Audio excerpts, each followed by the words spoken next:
Le doy ahora turno de la palabra al senador Robledo por 20 minutos. Senador. Bueno, yo empiezo por darles mis especiales agradecimientos a todos ustedes por estar esta mañana aquí, a Core por supuesto mis agradecimientos, al general Jaime Ruiz por su nueva, pues su otra acto de hospitalidad, mil gracias general por permitirme estar aquí con ustedes.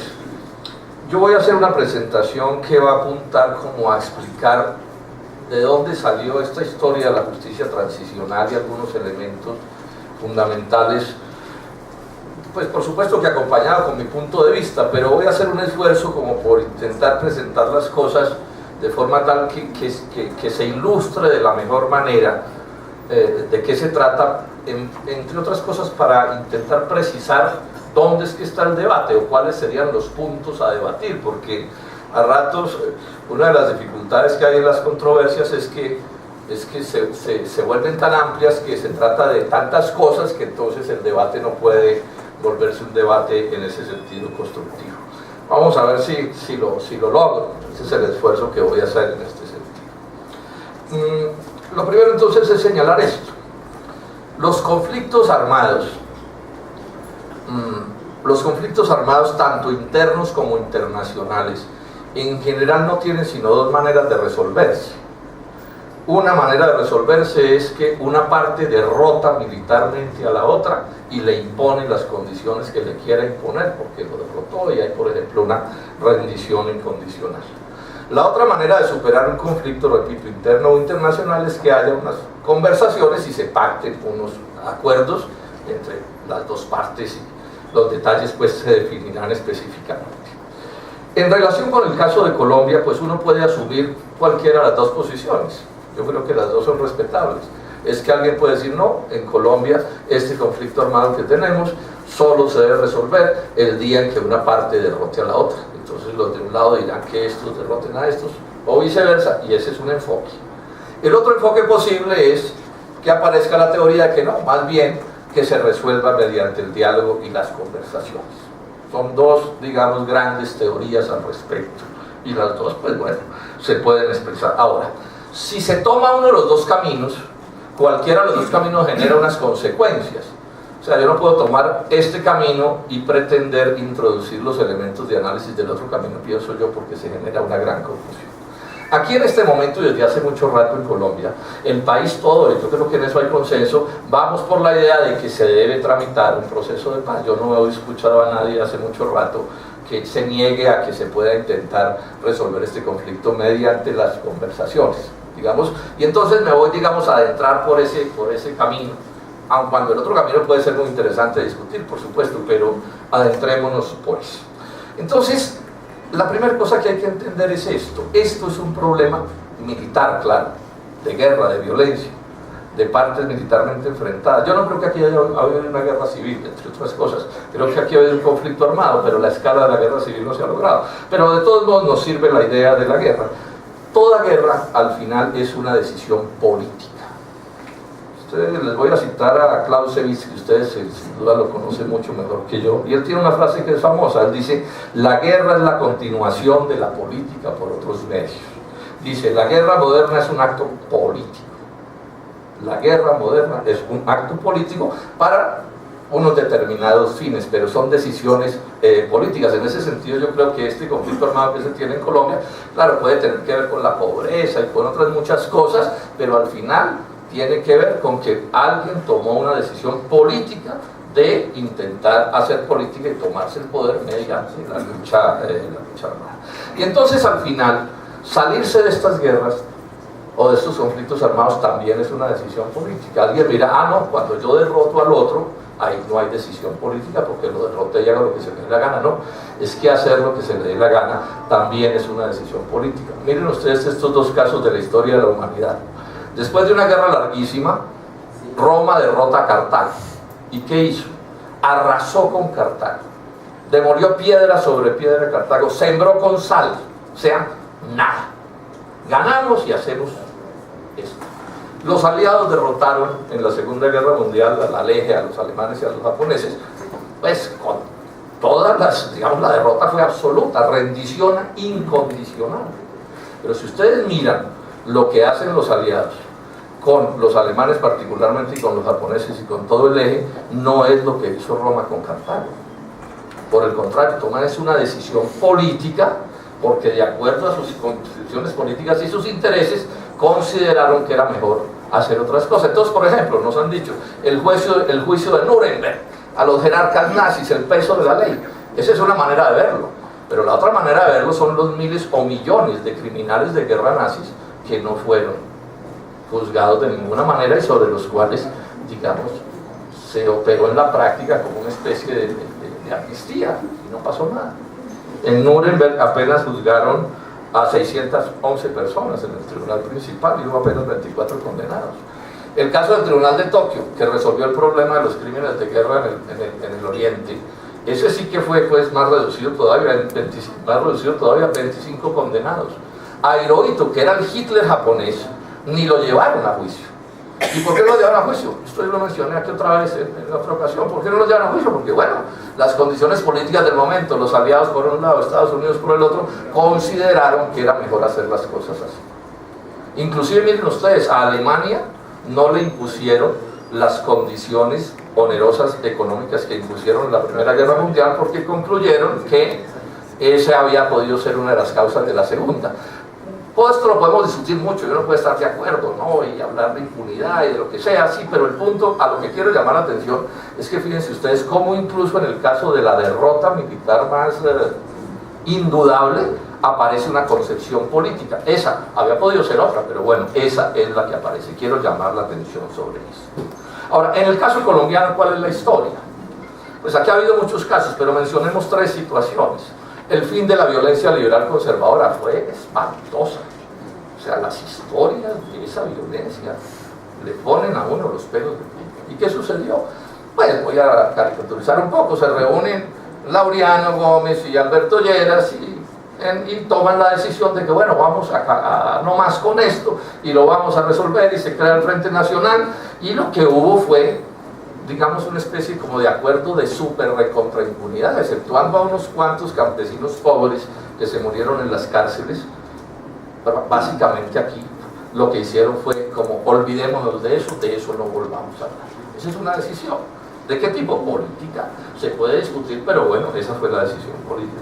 Tenemos el otro caso, el del M-19. Les dieron 2 amplias amnistías. También eso se puede discutir, si sí o si no, pero bueno, esa fue la decisión política. Llamo la atención sobre esto. La amnistía del M-19 no incluye a la fuerza pública. O sea, la fuerza pública la trataron en ese momento como si casi que no viviera en Colombia. En la anterior, este asunto liberal conservador, digamos que en la práctica se cubrió con ese mismo manto con que se cubrieron todos. Bueno, un tercer caso, el caso del paramilitarismo. Ahí hubo una especie de aplicación de justicia transicional, se crearon penas nuevas, etcétera, etcétera, sí. Eso también se puede discutir, pero también se decidió que tampoco incluía a la fuerza pública. Son decisiones de índole política, que bueno, repito, se pueden discutir muchísimo, pero están allí. Ahora, las decisiones políticas al final, ¿de dónde salen? ¿De dónde nacen? Pues son muy históricamente determinadas, son culturales, obedecen a una serie de hechos y son muy cambiantes y son, a ratos a uno le puede parecer incomprensible las decisiones de otros pueblos. Por ejemplo, en Colombia está muy en boga y me parece bien el tema de la mujer y se creó un nuevo tipo penal, el feminicidio, como una manera de resaltar lo que políticamente le ofende a esta sociedad, el maltrato a la mujer. Pero hay sociedades donde lapidar a una mujer por asuntos que nosotros consideramos de menor cuantía aparece como muy normal, muy lógico y punto. Son ¿qué? Hechos históricos, y no olvidemos que la justicia es un hecho histórico y es un hecho político. ¿Cuánta pena? Dependiendo de un delito, pues eso depende de una cantidad de circunstancias, y esto, repito, se nos vuelve clave en el asunto. Miren ustedes lo que puede parecer sorprendente. Los tribunales de Nuremberg y de Tokio, que son, repito, tribunales construidos por los vencedores, son tribunales que le dan origen en buena medida a la justicia penal internacional, que es la que crea esta cosa de la justicia transicional. Miren ustedes cómo son las complejidades de las cosas. ¿cierto? ¿Y por qué le terminan dando creación los tribunales de Tokio a la justicia transicional? Porque esos tribunales de Tokio y Nuremberg ya tienen algo de justicia transicional, en el sentido en que fue una justicia creada para esos casos. Es más, hubo debates, por ejemplo, hubo quienes en Estados Unidos, notables juristas, dijeron, pero ¿cómo así que van a condenar a los nazis por crímenes que no eran crímenes cuando los cometieron? Se supone que ese es un principio básico de la juridicidad, y es que a usted no lo pueden condenar por un delito que no existía cuando usted lo cometió, si ese tipo penal no existía. Entonces fíjense cómo aquí se pueden abrir muchísimas discusiones. ¿En qué consiste entonces en última la justicia transicional? Pues es una creación especial, particular, única, como mencionó aquí el general con precisión. No es comparable a otras cosas distintas, depende de cada país. ¿Por qué? Porque sí obedece a unas construcciones políticas y culturales y históricas que por supuesto son únicas. Ahora, ¿de qué se trata? Muy simple. Se tiene una situación, llamemos, de normalidad, donde la justicia y las cosas se desarrollan en términos normales. Aparece una situación de anormalidad, que puede ser una dictadura, una confrontación militar, una guerra civil, tantas cosas, una guerra internacional incluso, ¿cierto? Y se crea una justicia especial para resolver esa anormalidad y pasarnos de una normalidad a través de la justicia transicional otra vez a una normalidad. De eso es de lo que se trata, eso es. Y tiene dos grandes partes, unas partes que podemos llamar jurídicas, pero otras partes que son pues estrictamente políticas, y las jurídicas por supuesto que también son políticas, son decisiones políticas. Entonces, ¿qué es lo que quiero enfatizar en este momento? No tiene normas precisas, o sea, yo no puedo irme a un código y decir, bueno, en justicia transicional, si en las condiciones normales ese delito daba 25 años, ¿cuánto da en justicia transicional? No. Puede ser casi que cualquier cosa, porque es, repito, una construcción de tipo político. Y entonces de aquí se deduce una cosa que yo creo que es la clave, estimados oficiales de todas las graduaciones. No se puede juzgar la justicia transicional ni analizarla con el lente de la justicia ordinaria o de la justicia normal, de la justicia de siempre.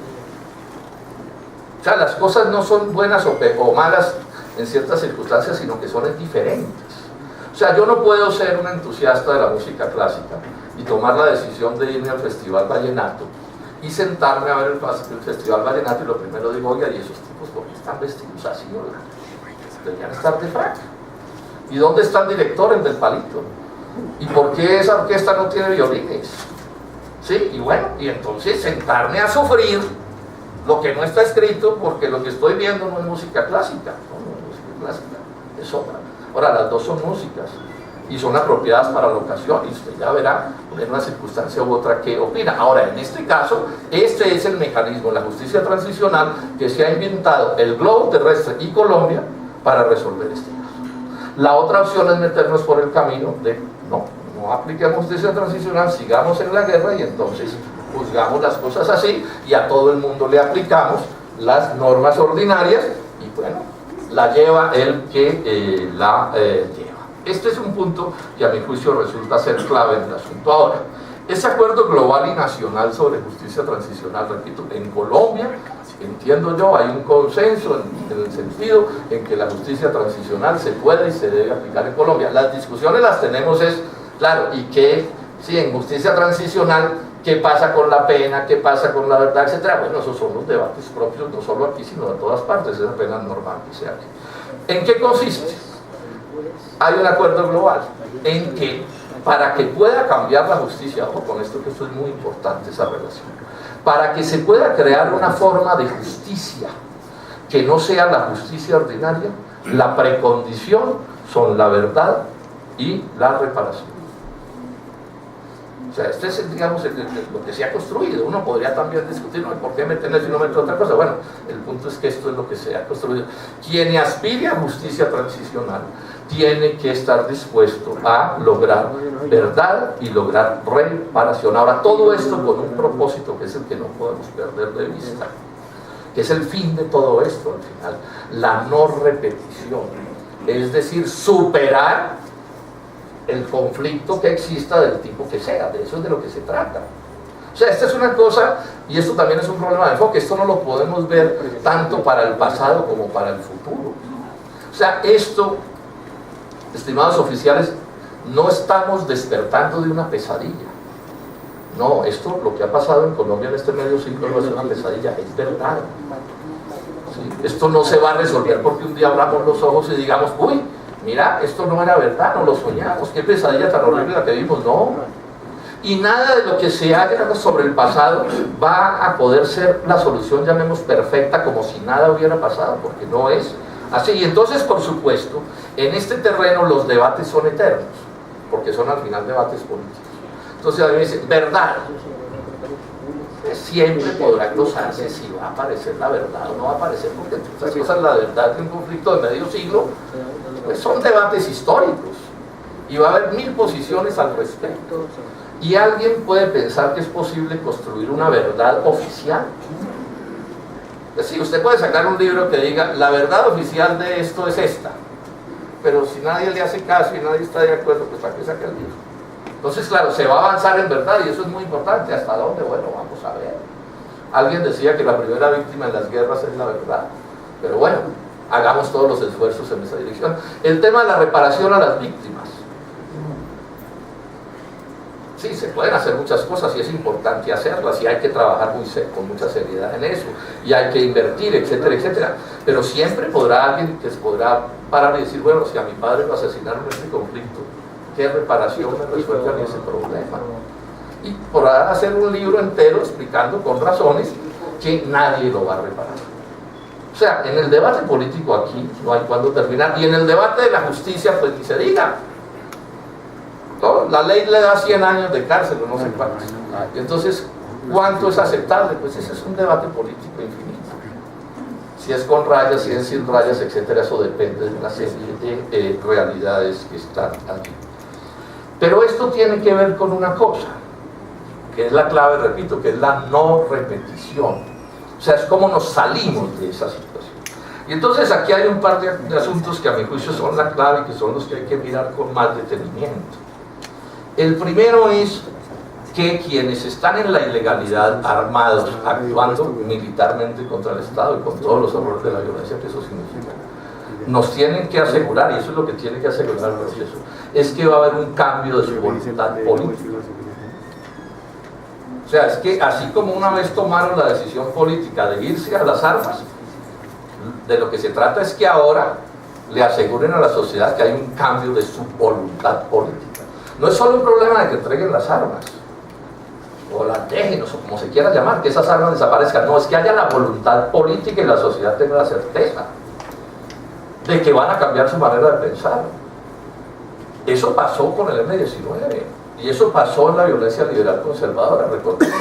Uno puede decir lo que quiera de esos procesos, pero lograron sus propósitos o no lograron sus propósitos. Claro, eso sucedió. Entonces aquí es detrás de la misma idea. Ahora, por supuesto que para eso pues exigen unas contraprestaciones. Ya el general lo mencionaba aquí hace un momento. Pues esa es una circunstancia y están acordando unas cosas y entonces dicen, bueno, nosotros asumimos esa conducta en la medida en que haya estas otras realidades. Y claro, eso es un proceso complejo de 1000 debates. Yo incluso en esto he hecho esfuerzos por no descalificar de plano a quienes tienen otros puntos de vista, porque creo que caben todas las ideas. Y bueno, es cosa de mirar. Ahora, en esto, y ya voy a concluir, ¿cómo va la fuerza pública? Que es el objeto de este asunto. La experiencia colombiana que nos dice que en los anteriores casos estos que mencioné, la fuerza pública es como si no existiera. En la práctica, el fin de la violencia liberal conservadora sí existió, porque lo que hubo ahí fue como todo el mundo podría ser esto. Pero fue consciente que en el caso del M-19 y en el caso del paramilitarismo, la fuerza pública no entró. Y en esos días hubo discursos al respecto, no, la fuerza pública por su condición especial, el Estado, no tiene por qué estar. Entonces aquí nos toca ahora tomar una decisión. ¿La fuerza pública debe ser beneficiaria de la justicia transicional o no? Ese es otro debate. Yo en estos días le voy a decir a alguien, no señor, no debe entrar. ¿Cómo así? ¿Cierto? Es que la superioridad y la legitimidad no se puede. Mi oficina me dio esta cifra, hay cerca de 11.610 condenados, entiendo yo, por la justicia militar. Y hay otros 12.900 investigados y procesados. O sea que tenemos un caso que no es de menor cuantía, de que hay 23.000, casi 24.000 miembros de la fuerza pública que están encartados en este proceso. Claro, habrá unos que no es con ocasión del conflicto, pero hay otros muchos que por las carambolas del conflicto terminaron en esto. Entonces, ¿qué hacemos? Yo fui muy enfático en compartir un artículo que publicó César Gaviria en El Tiempo hace unos meses, que él escribió el artículo, yo a los 10 minutos había tirado un Twitter diciendo estoy de acuerdo. ¿Qué dijo César Gaviria? Dijo, primero, este proceso debe conducir a que de verdad superemos este lío, de verdad. ¿De verdad qué quiere decir? Sí, tengo un distinto reloj, ya voy a terminar. ¿De verdad qué quiere decir? Bueno, que se resuelvan todas las cosas, pero sobre todo, que nadie lo pueda desmontar después. Es uno de los riesgos de estos procesos. Hay experiencias internacionales, que se hacen las cosas un poco a la ligera y como de manera gruesa y vamos despachando y después empiezan a aparecer decisiones judiciales que terminan dándole reversa a las cosas y por supuesto nadie quiere que eso suceda, o por lo menos muchos no queremos que eso suceda. Entonces Gaviria enfatiza eso. Y entonces dice, es un aporte importante, todos los que hayan violado la ley con ocasión del conflicto deben ser cubiertos por esta justicia transicional, todos. Quienes actuaron, digamos, con las armas en la mano y violaron la ley, e incluso los civiles que no tuvieron armas en la mano, pero participaron en la comisión de delitos. Que nadie pueda reversar lo decidido, esto es un elemento súper clave en el asunto, ¿sí? Y que, por supuesto, no se le impida a Colombia decidir, porque claro, Colombia es parte del globo terrestre, lo que llama la comunidad internacional y todo, pero nosotros tenemos que tener el derecho de poder decidir, pues porque tampoco puede ser que nos impongan desde afuera. Ahora, yo tengo la idea de que esos criterios que plantea Gaviria, que repito, yo compartí desde el primer momento, se han hecho parte del proceso de paz. Puede que inicialmente no se vieran las cosas así o no se hubieran publicitado así, pero así terminó siendo. Yo creo que esa es una idea correcta. Yo respaldo la idea de que la fuerza pública colombiana haga parte de este proceso, ¿cierto? Y sea, digamos, se le aplique las fórmulas de la justicia transicional. No veo por qué no. Claro, se pueden hacer mil debates también, lo entiendo, pero digamos que en mi concepción política pienso que es correcto y que además es una necesidad. Ahora, cuando veo, y ya se me acabó el tiempo, las cosas como han salido, yo tengo la impresión de que la fuerza pública ha sido consultada para esta normativa. No sé cómo sería, ¿sí? Pero tengo la impresión, o quienes redactaron estos 75 puntos entienden las particularidades de la fuerza pública en medio de este proceso. Entonces, por ejemplo, es claro que cuando puede haber cosas, que hay coincidencias, hay asuntos en donde está claramente delimitado que la situación de la fuerza pública es otra. Por ejemplo, hay un primer criterio que está planteado, que es que los actos de la fuerza pública se presumen como legales porque ostentan el monopolio de las armas y el ejercicio legítimo de la fuerza. Eso marca una diferencia. Bueno, eso está ahí expresado, que es importante.